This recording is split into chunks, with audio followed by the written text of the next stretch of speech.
equals does your device need fixing? We offer a free diagnosis. We pick up and deliver right to your door, no calls or travel needed. We send you a quote before repairing, and only go ahead if you approve it. Easy, transparent, and professional. Link in description. Start by gathering your tools. You'll need a Phillips screwdriver, thermal paste, and a soft cloth. First, power off your laptop and unplug it.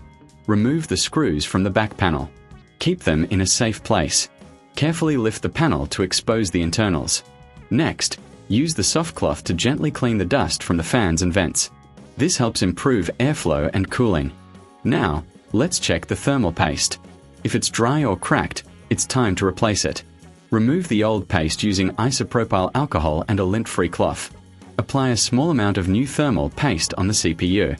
Remember, a little goes a long way. Reassemble the back panel and secure it with the screws. For those who prefer professional help, remember we offer a professional diagnosis without obligation.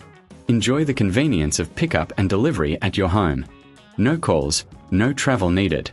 Get a quote before repair to ensure transparency. Your Lenovo Legion will run cooler and smoother after this simple maintenance. Does your device need fixing? We offer a free diagnosis. We pick up and deliver right to your door, no calls or travel needed. We send you a quote before repairing, and only go ahead if you approve it. Easy, transparent, and professional. Link in description.